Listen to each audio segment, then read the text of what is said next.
Anatomy. So the first topic is definition of anatomy. What is definition of anatomy? Human anatomy is the branch of medical science that deal with the structure of human body. So what is important? यानी जो study जो medical science हमें structure of human body पढ़ाती है या जिसमें हम structure of human body पढ़ते हैं and the relationship between its different part, body के डिफरेंट पार्ट में क्या रिलेशनशिप है, दैट ब्रांच और that subject is called human anatomy. So B.T. Chaurasia is the writer of different books of anatomy. He said a human anatomy is the science which deals with the structure of human body. So this is the definition of anatomy. Now anatomy word, it is derived from the Greek word that is anatom.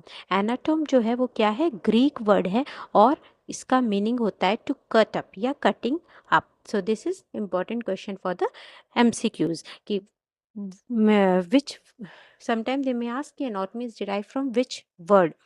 Right now, what are the importance of anatomy? Importance ये है कि it helps in understanding the structure of organ and tissues. हमें जो है organs और tissues का structure समझ आता है. Position and relation of body parts. Basis of the diseases and surgery, यानी बॉडी के किस पार्ट में डिजीज है और जब हम सर्जरी करेंगे तो हमें किस पार्ट में सर्जरी करनी है. Then clinical examination and diagnosis. So these are the importance. Coming to relationship between anatomy and the second subject that is physiology. तो एनाटॉमी किसे बोलते हैं? एनाटॉमी बोलते हैं जहाँ हम स्ट्रक्चर पढ़ते हैं और फिजियोलॉजी बोलते हैं जहाँ हम उन्हीं स्ट्रक्चर्स का फंक्शन पढ़ते हैं. राइट. तो physiology deals with the function of normal human body और अगर हम स्ट्रक्चर ऑफ ह्यूमन बॉडी की बात करें तो that subject is anatomy. Now the topic is subdivision और द ब्रांचेस ऑफ एनाटॉमी. तो first is the macroscopic anatomy. Macroscopic anatomy में क्या होता है कि study of structures visible to the naked eyes, यानी ग्रॉस जो हमें ग्रॉस दिख रहा है, जो हमें मैक्रोस्कोपिक दिख रहा है कि विद अवर नेकेड आइज हमें माइक्रोस्कोप की ज़रूरत नहीं है, तो दैट स्ट्रक्चर्स का स्टडी करना that is called gross anatomy. So it is divided into two, that is regional anatomy and systemic anatomy. Regional anatomy as the name suggest कि हम रीजन बाय रीजन पढ़े कि suppose this is the upper part, this is the limb part, right, upper limb, this is the abdominal part, this is the lower limb part. तो अगर हम region wise पढ़े तो that is called the regional anatomy. And if we study by system, that is here the central nervous system, here the digestive system, cardiovascular system, so that is called systemic anatomy. We can study by any type. Now second is microscopic anatomy. Microscopic जो हमें visible to naked eyes थे, but जो structures हमें यहाँ अंदर के नहीं दिख रहे हैं, if we want to study those structures तो they should be seen under microscope. Right. तो उसमें दो पार्ट होते हैं, आइदर हिस्टोलॉजी और साइटोलॉजी. हिस्टोलॉजी यानी आप टिश्यूज की स्टडी कर रहे हो और साइटोलॉजी में स्टडी ऑफ सेल्स. तो अंडरस्टूड है, cyto means cell, histo means tissue, logy means studies, logos means studies. Now coming to developmental anatomy that is embryology. तो अगर हम डेवलपमेंट ऑफ एन इंडिविजुअल या development of human, development of male female किसी का भी हम पढ़ रहे हैं बिफोर बर्थ, तो that is called developmental anatomy. It is also known as embryology, क्योंकि एम्ब्रियो किस तरह डेवलप हो रहा है उसकी हम अगर स्टडी कर रहे हैं, that is embryology.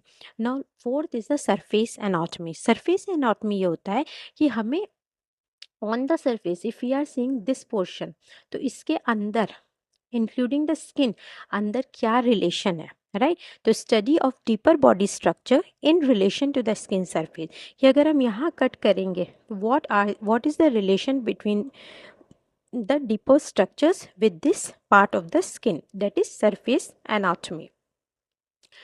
Coming to radiological or the imaging anatomy. Radiological or imaging anatomy means study of body structure using radiological machines like x-ray, CT scan, MRI, ultrasound. अगर हम उससे स्टडी करते हैं that is called radiology. It is a separate branch.